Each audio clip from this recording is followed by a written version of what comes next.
오늘은 염려를 극복하는 비결이다 하는 이런 제목으로 마태복음 6장 24절에서 34절의 말씀을 가지고 함께 말씀을 상고하고자 합니다. 신종 코로나 바이러스 감염증이 지구촌을 뒤덮고 있어서 온 땅에 공포가 엄습해 있습니다. 우리나라는 1월 20일부터 첫 확진자가 나오고 그래서 계속해서 지금 확진자들이 나오고 있는 그런 가운데 있습니다. 이것이 장기적으로 진행이 되다 보니까 많은 사람들이 스트레스와 염려 속에서 살아가고 있다는 그런 이야기죠. 그래서 이제 신종 언어까지 많이 생기고 있는데 대표적인 언어가 팬데믹 시대다 이렇게 말하죠. 팬데믹 시대다. 이런 코로나 이후에 이런 언어들이 쉽게 등장이 되고 있는데 이어서 팬데믹이라 했을 때 그리스어인데 팬은 모두고 데믹은 사람이다 하는 그런 의미입니다. 자, 모든 사람이 감염될 수 있는 세계적으로 전염병이 크게 유행하는 상태를 말해서 팬데믹이다 이렇게 이름을 한다 그러죠. 그래서 다른 말로 말하면 팬데믹은 전 세계적으로 특정 전염병 질병이 최악의 수준으로 유행해서 모든 사람이 전염의 위험에 노출된 상태를 의미한다 이렇게 말합니다. 그래서 우리가 역사를 뒤덮어 보면은 최악의 팬데믹은 뭐니 해도 14세기에 유럽 인구 3분의 1이 죽은 흑사병이다 그렇게 말하고 있어요. 대략 한 6천만에서 많게는 2억 명 정도가 사망했을 것이다 라고 이렇게 추정하는데 참 어마어마한 그런 팬데믹이죠. 그리고 이제 19세기, 20세기에 들어와서 1918년도 유럽 대륙에서 5천만 명 이상이 사망된 또 스페인 독감이 있다 그러죠. 그리고 1968년도는 100만 명의 희생이 된 홍콩 독감, 이것이 대표적인 팬데믹이다 이렇게 말하는데 자, 오늘날 코로나19도 마찬가지다고 볼 수 있습니다. 제가 토요일 아침 일찍 낮 시간이 돼야 또 토요일 통계도 나오는데 아침 일찍 제가 보니까 전 세계적으로 한 5,700만 이상 확진이 생겼고 130만 이상이 사망자가 나오게 되어 있어요. 우리나라도 3만 명 이상 확진, 500명 이상이 사망이 나온 그런 가운데 있습니다.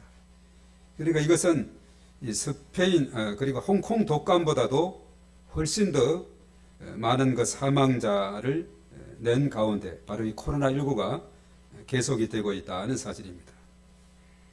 그리고 또 이제 유행하는 단어가 뭐냐면 코로나 블루다 이렇게 말합니다. 코로나 블루, 코로나 플러스 우울감이다 이렇게 말하죠. 코로나19하고 우울감이 합쳐진 신조어를 말하고 있습니다. 이것은 코로나19 상태가 장기화되면서 외출을 자제하고 모임 금지, 자가 격리, 재택근무, 사회적 거리두기 조치, 여러 가지 이런 삶의 현상 때문에 많은 사람들이 스트레스를 받고 또 우울감에 빠진 이런 사람들이 많이 있다고 합니다. 사회 전반에 걸쳐서 그런 사람들이 많다 그래요. 이러한 현상이 사회 전반에 나타나고 있고 또 이런 때일수록 우리 신앙인들은 예배와 기도 생활에 더욱더 힘쓰는 그런 삶이 되어야 될 것입니다. 그렇지 않으면 마귀 사탄은 허약한 그 영혼을 노리고 있다는 거예요. 우리가 베드로전서 5장 8절에 우는 사자와 같이 마귀는 바로 삼킬 자를 찾고 있다 이렇게 말하고 있어요. 우리가 의식하든지 말든지 사단 마귀는 그렇게 노리고 있기 때문에 이런 때일수록 더 우리가 영적인 우리가 훈련에 힘쓰는 삶을 통해서 마귀와의 싸움에서 우리가 승리해야 될 줄 믿습니다. 그렇지 않으면 코로나 블루로 인해서 우울감에 빠져서 깊은 영적인 침체를 가져오고 이렇게 될 것입니다. 그래서 우리가 이 싸움에서 승리하기 위해서 예배 생활, 기도 생활, 말씀 생활 우리가 승리하는 삶을 살아야 되겠다는 겁니다. 그리고 또 언택트 시대다 이렇게 말하죠. 코로나19가 확산되면서 부쩍 많이 듣는 용어가 언택트다 이렇게 말합니다. 이 언택트는 비대면이라는 뜻으로 접촉을 뜻하는 콘택트에 부정적인 의미를 더해서 은이 붙은 말이죠. 그래서 비접촉 시대를 일컫는 말이고, 또 그래서 인터넷 비대면 예배, 또 성경 공부도 줌으로 이렇게 한다든가, 또 학교 공부도 인터넷으로, 또 회의도 마찬가지고, 이런 현상이 오늘의 현상인 것을 봅니다. 또 이제 뉴 노멀이라는 이런 표현도, 물론 2008년도 모기지 그 사태에서 그 당시 나온 단어라 하지만은, 또 새로운 표준, 새로운 일상, 코로나19 이후의 삶에 대해서 여러 가지 또 염려하고 준비하는 이런 삶에서 또 뉴 노멀이다 하는 이런 단어를 쓰고 있습니다. 그래서 근래에 지구촌의 사람들이 염려하고 걱정하는 그것은 바로 이 코로나19의 공포, 이것으로 인해서 염려하고 걱정하고 있다는 사실이죠.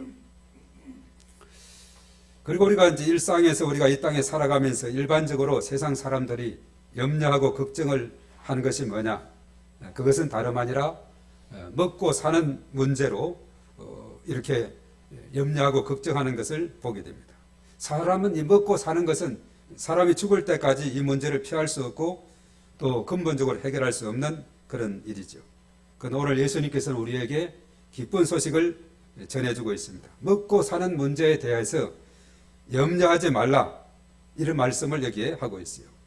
우리가 오늘 마태복음 6장 24에서 34절을 읽었는데, 우리가 자세하게 읽은 분들은 염려라는 단어가 여기에서 몇 번이나 사용이 됐는가 파악을 했을 겁니다. 자, 염려라는 단어가 6번 나오고 있어요. 25절, 27절, 28절, 31절, 34절은 2번. 염려라는 단어가 6번 나오고, 거기다가 염려하지 말라 하는 것은 3번 나오는데 25절, 31절, 34절에 그렇게 나오고 있어요. 자, 우리 25절은 우리 한번 읽어볼까요? 자, 25절 다 같이 시작. 그러므로 너희에게 이르노니 목숨을 위하여 무엇을 먹을까, 무엇을 마실까, 몸을 위하여 무엇을 입을까 염려하지 말라. 목숨이 음식보다 중하지 아니하며 몸이 의복보다 중하지 아니하냐. 아멘. 바로 염려하지 말라 하는 이것을 분명하게 여기에서 말씀하고 있어요. 물론 31절, 34절에도 그런 내용으로 담겨 있는 것을 보게 됩니다. 그래서 오늘 이 말씀을 통해서 우리가 염려를 극복하는 비결에 대해서 오늘 이 본문 속에서 살펴보면서 우리가 이 땅에 살아가면서 염려를 완전히 없애버리고 우리 속에 하나님이 주시는 평강과 기쁨과 감사가 넘치는 삶을 우리가 살아가는 삶, 이런 복된 삶을 우리가 깊이 생각하고 또 우리의 삶 가운데 적용하는 삶이 되기를 바라겠습니다. 우선 우리가 염려를 극복하기 위해서는 가장 먼저 24절에 나오는 말씀인데 올바른 재물관을 갖는 것이다는 사절입니다. 올바른 재물관, 올바른 물질관을 갖는 거예요. 자, 오늘 24절 우리 한번 읽어볼까요? 다 같이 시작. 한 사람이 두 주인을 섬기지 못할 것이니 혹 이를 미워하고 저를 사랑하거나 혹 이를 중히 여기고 저를 경히 여김이라. 너희가 하나님과 재물을 겸하여 섬기지 못하느니라. 아멘. 우선 시작이 한 사람이 두 주인을 섬기지 못한다, 이렇게 시작하고 있죠. 물론 이 말씀은 앞에 마태복음 6장 19절에서부터 24절까지 이어지는 그 말씀으로 쭉 이어지고 있는데, 보물이 있으면 그것은 땅에 쌓아둘 것이 아니라 이 땅에는 좀과 동록이 해하고 도둑이 구멍을 뚫고 도둑질해가는 것이 땅이기 때문에 이 보물이 있으면은 이것은 하늘에 쌓아두라, 이렇게 가르쳐주고 있죠. 또 보물이 있는 곳에는 내 마음이 있다, 그렇게 말씀하고, 그러면서 이제 사실 24절의 말씀에서 한 사람이 두 주인을 섬기지 못한다, 그렇게 말하고 있습니다. 쉽게 말해서 한꺼번에 두 마리 토끼를 잡으면은, 두 마리 토끼를 쫓아가면은 둘 다 놓치고 만다는 거예요. 한 마리만 목표 잡고 따라가도 잡을 동 말동인데 두 마리를 잡으려고 하다 보면 놓치고 만다는 것이죠. 자, 이것은 뭐냐 하면 우리의 마음이 단순해야 된다는 것을 말하고 있어요. 목적이 분명해야 된다는 것을 우리에게 알려주고 있습니다. 사실 종이란 한 주인에게 전적으로 매인바 되어야지 그 주인의 명령에 전적으로 의지하고 순종하는 삶을 살아야지 두 주인을 다 이렇게 모시려고 하면은 제대로 된 종의 역할을 할 수 없다는 거죠. 그래서 종이 진실하다면 결코 두 주인을 동시에 섬길 수가 없다는 겁니다. 만약 그가 두 주인을 섬긴다고 한다면 그는 그들을 자신의 주인으로서가 아니라 자신의 유익을 얻는 한 수단으로 주인을 섬기는 것에 불과하다. 그렇게 했어요. 그래서 한 주인을 섬기게 되면은 다른 사람을 다른 주인을 섬길 수가 없다는 거죠. 그래서 저 두 주인을 섬기는 것은 한 주인도 섬기지 못하는 결과를 가져온다. 그렇게 말했습니다. 사도 바울은 로마서 6장 16절에 그렇게 했어요. 우리가 죄의 종이 되어 사망에 이르든지 또는 순종의 종이 되어 의에 이르든지 하게 된다. 이렇게 말합니다. 죄의 종이 되느냐 아니면 순종의 종이 되느냐 사망으로 이르느냐 의에 이르느냐 이런 갈림길이 거기에 주어진다는 겁니다. 그래서 오늘 예수님은 그래서 이 두 주인이라고 했을 때 누구와 누구를 말하느냐 하면 바로 하나님과 재물을 겸하여 섬기지 못한다. 이 겸한다는 것은 뭐냐 하면 대등하다는 뜻의 접속사로서 천지의 창조자이신 하나님을 그분의 피조물에 지나지 않는 물질과 동등한 이치에 두는 것을 의미하는데 하나님은 전적으로 헌신을 받으시거나 또 아예 섬김을 받지 않으시거나 둘 중 하나를 원하신다. 그렇게 말씀을 하고 있습니다. 그렇기 때문에 재물과 하나님을 동시에 섬기며 양자 모두에게 헌신하고자 하는 것은 예수님을 따르는 제자가 취할 태도가 아니다. 이렇게 말하고 있죠. 그래서 진정으로 주를 따르는 것은 하나님을 우선으로 섬겨야 함을 의미하고 있다. 그렇게 말하고 있습니다. 자, 예수님은 재산 소유를 정죄한 것이 아닙니다. 우리가 그리스도인으로서 이 땅에 살아가면서 열심히 땀을 흘리고 재산을 많이 모으고 그렇게 할 필요가 있는데 그런데 이것이 인생의 목적이 되거나 그것만을 추구해서는 안 된다. 정당하게 모은 재산을 하나님의 뜻에 맞도록 사용하게 될 때에 하나님께 영광이 되고 하나님께서 더 기뻐 여기신다. 그렇게 말씀을 합니다. 그래서 히브리서 기자는 13장 5, 6절의 말씀에 돈을 사랑하지 말고 있는 바 그것을 족한 줄로 알라 이렇게 말했고 또 사도 바울은 목회에 쓰인 디모데 전서에서 6장 6절에 10절에 그렇게 말합니다. 자족하는 마음이 중요하다. 그리고 돈을 사랑함이 일반 악의 뿌리다 이렇게 말하고 또 6장 17절은 정함이 없는 재물에 소망을 두지 말고 모든 것을 후히 주시고 누리게 하시는 하나님께 두라 이렇게 말씀하고 있죠. 그래서 하나님께서는 우리를 창조하셨을 뿐만 아니라 우리의 살아가는 모든 삶 가운데 하나님께서 함께 하시고 또 은혜를 베풀어 주십니다. 그래서 이 세상의 모든 것이 하나님의 손에 있고 하나님 것이다 이렇게 말해요. 그러나 우리들에게 열의 열을 다 하나님이 취하시지 않고 하나님은 열의 일만 취하겠다. 열의 구는 너희들이 가져라 이렇게 말씀을 하고 있죠. 그것이 바로 이제 말라기 3장 8절 이하의 말씀입니다. 바로 그 가르침대로 우리가 살아갈 때에 우리에게 하늘문을 열어서 복을 쌓을 곳이 없도록 붙지 아니하나 보라 이렇게 말하고 있죠. 그리고 잠언서 3장 90절에 보면 첫 열매에 대한 것도 우리 하나님 앞에 온전히 드려지게 될 때에 하나님께서는 더 풍성한 것으로 채워주신다라고 그렇게 말씀을 하고 있습니다. 그래서 하나님의 이 가르침대로 우리가 살아갈 때에 나중에 이제 나오겠습니다만 먼저 그 나라와 그를 구하며 살아갈 때에 이 모든 것이 더해지는 놀라운 축복이 주어진다는 것이죠. 근데 이 땅의 사람들은 오로지 만몬이라 그러죠. 재물을 거기에 빠져 있어 가지고 하나님에 대해서 영적으로는 멀어 있는 이런 경우를 보게 되는데 바로 그 삶의 우선순위의 그 관점에서 바로 먼저 하나님을 생각하고 그 믿음으로 말씀의 가르침대로 우리가 살아갈 때 하나님께서 우리에게 풍성함으로 채워주신다 이렇게 말합니다. 그래서 이 두 주인이라 했을 때 이 정리가 잘 되게 될 때 우리는 참 평안을 얻고 염려를 이겨나갈 수가 있다 이렇게 말씀하고 있습니다. 자, 두 번째로 생각할 것은 뭐냐면 우리가 살아가는 데 있어서 조금 전에도 언급했습니다만 염려하지 말라 하는 겁니다. 오늘 25절 그리고 31절, 34절 이렇게 쭉 말씀하는 것은 염려하지 말라 하는 거죠.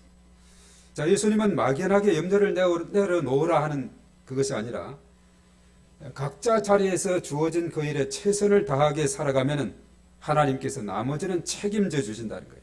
염려하지 말라 해서 그냥 아무것도 안 하고 그냥 빈둥빈둥 그렇게 있어서는 안 된다는 거죠.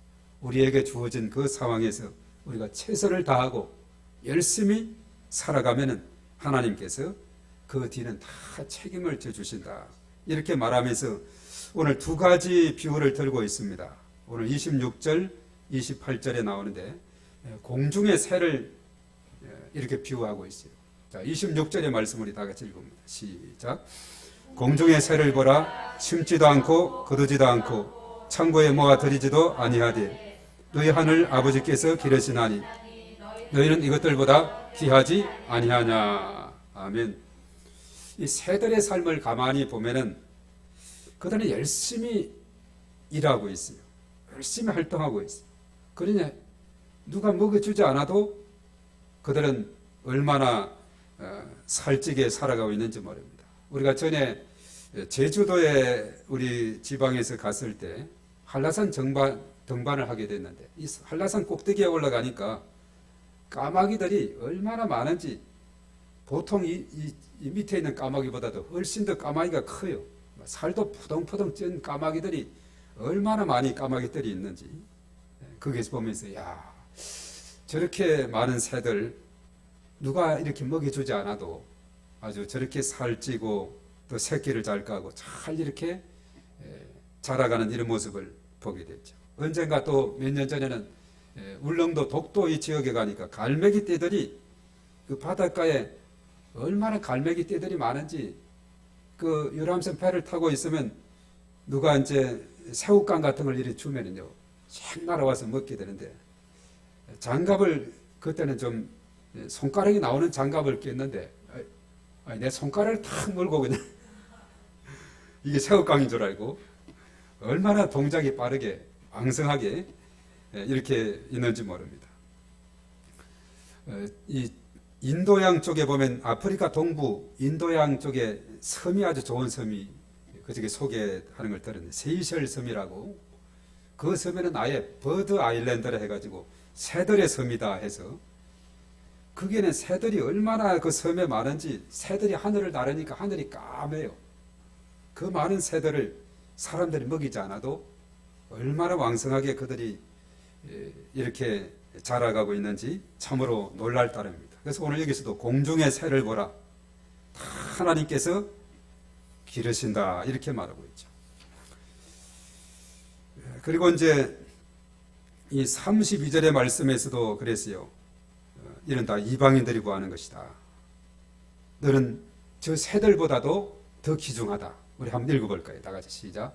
이는 다 이방인들이 구하는 것이라 너희 하늘 아버지께서 이 모든 것이 너희에게 있어야 할 줄을 아시느니라. 아멘. 새들을 먹이시는 그 하나님. 그리고 사실은 28절의 말씀에는 들의 백합화를 보라 이렇게 말했어요. 자, 28절도 한번 읽어봅니다. 다 같이 시작. 또 너희가 어찌 어복을 위하여 염려하느냐. 들의 백합화가 어떻게 자라는가 생각하여 보라. 수고도 아니하고 길쌈도 아니하느니라. 아멘. 들의 백합화. 자연의 과정을 우리가 보면은 매일같이 자라는 것을 봅니다. 그저께 비가 많이 오니까 이제 강명 동굴길에 이 단풍이 갑자기 그냥 다 떨어지게 된 것을 봅니다. 봄이 되면 그것이 다시 새싹이 막 나무들이 솟아나고 여름에 무성하게 됐다가 가을이 된다 했는데 단풍이 얼마나 아름답게 잘 꽃을 피웠는데 비가 오니까 그것이 또 다 떨어지게 된 거예요. 소나무들만 푸르름을 간직하고 있는 것을 보게 돼요. 그리고 수많은 그 꽃들, 들의 꽃들 이런 모습들을 보게 되는데 참 이 자연의 아름다움. 때로는 비가 한번 이렇게 오게 되면은 특히 봄이나 여름철 같은 경우는 얼마나 그 잎들이 생기를 얻고 잘 자라는지 모릅니다. 참 이 자연의 그 모습을 보면은 너무나도 놀라지 않을 수가 없습니다. 언젠가 몇 년 전에 우리 지방회장단에서 유럽 갔을 때 스위스 융프라우라고 이 산악 열차를 타고 쭉 해발 한 3,500고지까지 올라가는데 중간에 올라가는 한 3,000 넘은 지역까지도 보면 들꽃이 쫙 피어 있는데 이름 모를 들꽃들이 얼마나 아름답게 열차를 타고 이렇게 가다 보면 피어 있는 그 아름다운 그 모습들을 보면서 하나님의 창조의 아름다움을 감탄하지 않을 수가 없습니다. 이스라엘 성지 순례를 가게 되면 갈멜산으로 올라가다 보면 샤론 평원이 있습니다. 제가 94년도 1월 달에 거기에 성지 순례 가서 쭉 올라가는데 거기에 보면 많은 꽃들이 피어 있어요. 샤론의 꽃이라 그러죠. 우리가 찬송가 89장에 샤론의 꽃 예수 나의 마음에 거룩하고 아름답게 피소서 그 찬양이 89장에 있죠. 그래서 그 찬양을 거기에서 부르면서 그 꽃들을 보면서 얼마나 참 감격하고 했던지 정말 이 모든 것이 하나님께서 길러시고 때가 되면은 꽃이 피게 하시고 또 이렇게 자라게 하는 이러한 모습을 보게 되죠. 자, 우리 인간은 다른 피조물과 달리 하나님의 형상을 닮은 영광스러운 존재로 창조한 피조물입니다. 공중의 새를 먹이시고 들의 백합화를 입히시는 하나님은 그 하나님의 형상을 닮은 저와 여러분들을 하나님께서 창조한 인간들을 그들에게 필요한 것으로 공급해 주시는 좋으신 하나님인 줄로 믿습니다. 그럼에도 불구하고 사람들은 왜 염려할까요? 그 원인이 분명히 나오고 있습니다. 이 30절 말씀에 잘 나오고 있는데요. 우리 30절을 한번 다 같이 읽겠습니다. 시작. 오늘 있다가 내일 아궁이에 던져지는 들풀도 하나님이 이렇게 입히시거든. 하물며 너희일까 보냐. 믿음이 작은 자들아. 예. 문제는 뭐냐 하면 마지막 부분에 믿음이 작은 자들아 이렇게 말했죠. 문제는 믿음이 없기 때문입니다. 하나님을 신뢰하지 않고 내 힘으로 살려고 생각하기 때문에 우리가 먹고 사는 문제에 우리는 얽매여서 사는 것이, 염려한다는 것은 뭐냐 하면 하나님이 하실 수 있는 일에 대해서 우리는 작은 믿음을 의미하고 있어요. 그래서 마태복음에 보면 믿음이 작은 자들아 하는 이런 표현들이 드러 나오는데 마태복음 8장 26절에 보면 예수께서 이르시되 어찌하여 무서워하느냐 믿음이 작은 자들아 하시고 곧 일어나사 바람과 바다를 꾸짖으시니 아주 잔잔하게 되거늘. 믿음이 작은 자들아. 예수님이 함께 그 배를 타고 있는데 어찌 두려워하고 무서워하느냐, 염려하느냐. 믿음이 작은 자들아. 예수님이 꾸짖으시니 바다를 꾸짖으시니 잔잔하게 되었다. 또 마태복음 14장 31절에 예수께서 손을 내밀어 그를 붙잡으시며 이르시되 믿음이 작은 자여 왜 의심하느냐. 베드로가 무리를 걸어오다가 빠져나가요. 이래 했을 때 예수님께서 믿음이 작은 자여 왜 의심하느냐 이렇게 말하고 있습니다. 그리고 16장 8절에도 예수께서 이르시되 믿음이 작은 자들아 어찌 떡이 없으므로 서로 논의하느냐 이렇게 말합니다. 그러면서 예수님은 벳세다에서 오병이어의 기적을 통해서 보리떡 5개와 물고기 2마리로 장정만 5,000명을 먹이고 12 바구니입니다. 남았어요. 그리고 또 700여라고 4,000명을 먹이시고 보리떡 7개와 물고기 2마리로 4,000명을 먹이시고 그때는 7 광주리를 남기셨다 이렇게 말합니다. 오병이어는 사복음서에 다 기록이 됐는데 7병이어는 마태복음 15장 마가복음 8장에 기록이 되어 있어요. 믿음이 작은 자들은 어찌 떡이 없음으로 서로 논의하느냐. 예수님은 5병이어 7병이어도 일으키는 놀라운 능력을 소유하는 분이다 이렇게 말하고 있죠. 그래서 염려는 믿음이 작음에서 시작이 된다 하는 것을 오늘 30절에 말씀하고 있어요. 우리는 하나님을 정확하게 알고 그대로 믿는다면 절대 염려할 수가 없기 때문입니다. 왜냐하면 창세기 1장 1절에 하나님은 창조자가 되신다 그렇게 말하고 있죠. 그리고 모든 것이 그 하나님께 속했다고 우리가 역대상 29장 11절과 12절의 말씀 보면 다윗이 성전을 지을 수 있는 모든 자료를 준비했고 백성들은 자원에서 예물을 드렸는데 차고 넘치게 됐어요. 이제 그만 가져오라 할 정도로 이렇게 다 준비를 하고 솔로몬에게 이 다윗은 자기가 성전을 짓고자 했지만은 너는 피를 많이 흘렸기 때문에 너에게는 허락을 해주지 않는다 했어요. 그래서 솔로몬에게, 아들 솔로몬에게 성전 설계도와 모든 재료까지 다 넘기면서 짓도록 그렇게 했습니다. 그러면서 감사 기도를 하는데 다윗의 감사 기도가 바로 역대상이죠. 역대상 29장의 말씀 바로 쭉 나오고 있는 11절 12절에 보면 이렇게 말합니다. 여호와의 위대하심과 권능과 영광과 섭리와 위엄이 다 주께 속하여 싸우니 천지에 있는 것이 다 주의 것이로소이다. 여호와의 주권도 주에 속하여 싸우니 주는 높으사 만물의 머리이십니다. 부와 기가 주께로 말미암고 또 주는 만물의 주제가 되사 손에 권세와 능력이 있사오니 모든 사람을 크게 하심과 강하게 하심이 주의 손에 있나이다.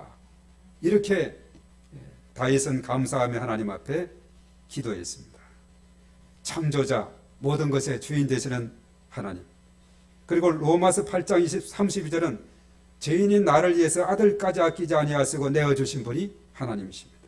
그리고 그 하나님은 그리스도 안에서 우리의 쓸 것을 풍성하게 공급해 주시는 하나님. 빌립보서 4장 19절의 말씀에 하나님께서는 우리 쓸 것을 그리스도 안에서 영광 가운데 풍성한 대로 우리에게 채워주시는 분이다. 그렇게 말하죠.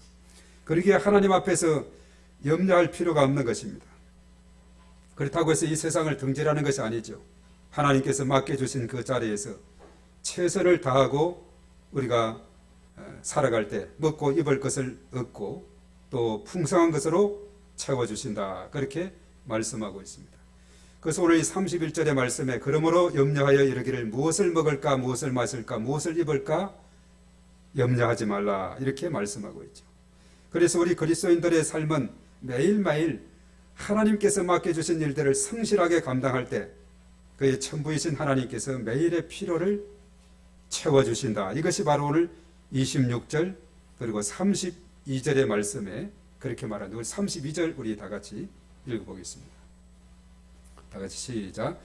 이는 다 이방인들이 구하는 것이라 너희 하늘 아버지께서 이 모든 것이 너희에게 있어야 할 줄을 아시느니라. 아멘. 우리가 요즘 신명기가 이제 이번 달 다 묵상을 마치게 되는데 정말 이 신명기서 새벽마다 읽어 나가면서 정말 하나님의 일하심에 참으로 감동하지 않을 수가 없어요.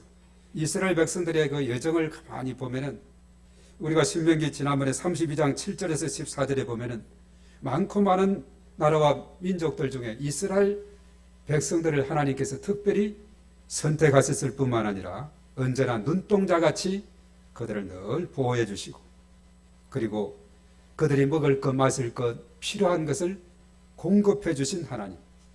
바로 이것은 광야길에서 증명을 했어요. 광야길에서 하나님께서 만나와 메추라기 주시고 또 구름기둥 불기둥으로 인도하시고 반석에서 물이 나게 하시고 홍해를 가르시고 원수들을 물리치시고 참으로 놀라운 일은 하나님의 손길을 보게 되는 거죠.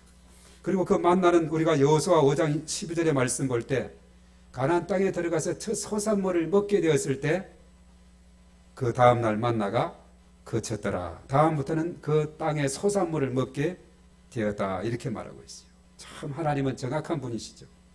그래서 예수님께서는 공중의 새와 들의 백합화를 보라고 하시면서 확신에 찬 어조로 먹을 것과 입을 것에 대해서 염려하지 말라. 그렇게 명령하십니다.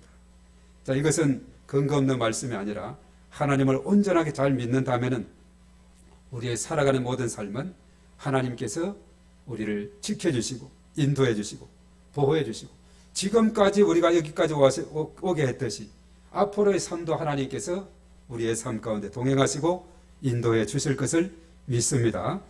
그래서 사람들은 창조주 하나님을 주인으로 모시고 각자 주어진 상황에서 내게 맡겨진 그 사명을 충실하게 감당하게 되면 하나님께서 필요한 모든 것을 공급해 주신다 하는 그 말씀이 여기에 담겨 있습니다. 이제 마지막으로 우리가 생각할 것은 뭐냐 하면 바로 이 33절의 말씀인데요. 먼저 그의 나라와 그 일을 구하라. 삶의 우선순위입니다. 33절 다 같이 읽습니다. 시작. 그런즉 너희는 먼저 그의 나라와 그의 의를 구하라. 그리하면 이 모든 것을 너희에게 더하시리라. 아멘.